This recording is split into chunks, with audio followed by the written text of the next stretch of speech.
Ang ating Jeep stroller, umbrella type po ito, good for 6 months old up to 3 years old. It depends pa rin po yan sa laki, timbang ni baby ko, kakayanin po siya ng 4 to 5 years old. Compact folding, Can stand alone. and then can stand alone po siya. Okay, wala po siyang faded, wala po siyang discoloration. Ready to use na po ito. Okay, so ito po yung details po niya one by one. So ito, unahin natin yung kanyang canopy. Ayan. So lockable po siya sa side, meron po siyang lock. Angat nyo lang po siya kapag i-fold. Ayan. And then may extension canopy. So ito yung extension canopy niya, pwede nyo po ipasok sa loob. Net type siya. Ayan, pag di nyo gagamitin. Okay? So next natin, yung kanyang higaan. Ayan. Okay, kaya good for 6 months old siya. Naka semi-recline siya. Or fixed siya nakaganyan. Ayan. And then next natin yung kanyang harness. 5 harness po yan. Bet lock, wala po yung putol. Ayan. Ito sa ibabaw, ito sa ilalim. Sushoot lang siyang ganyan. Yan din po sa kabila. Okay. Ayan. Okay. And then ito yung kanyang footrest. As you can see, malinis na malinis.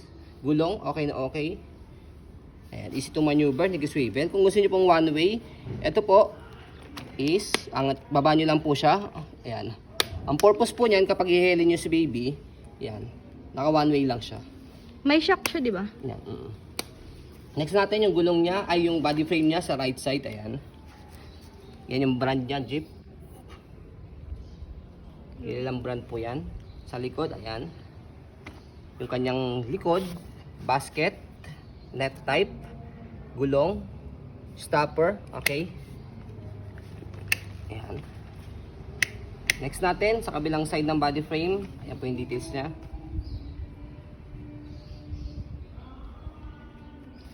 And then yung handle niya, ayan.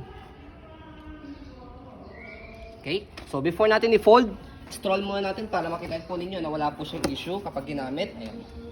So lightweight lang po ito ha. Sa mga naghahanap po ng lightweight stroller na umbrella type. Ito Mga po, ilang kilo yan? para po sa 3.9. inyo, nag-iisa lang po ito, paunahan na lang po.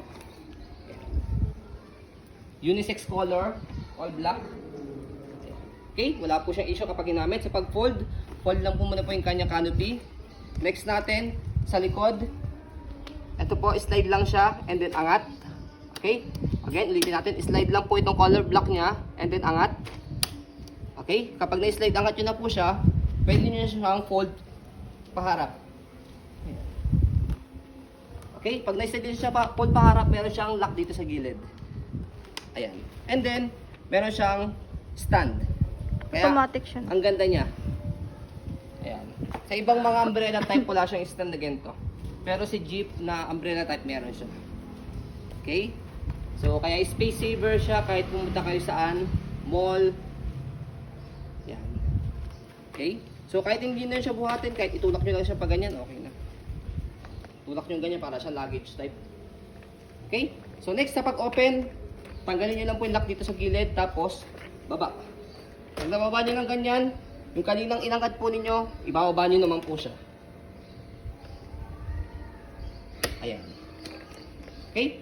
So, as you can see, very details po kami sa aking pong pag-video kasi ang aming shop policy and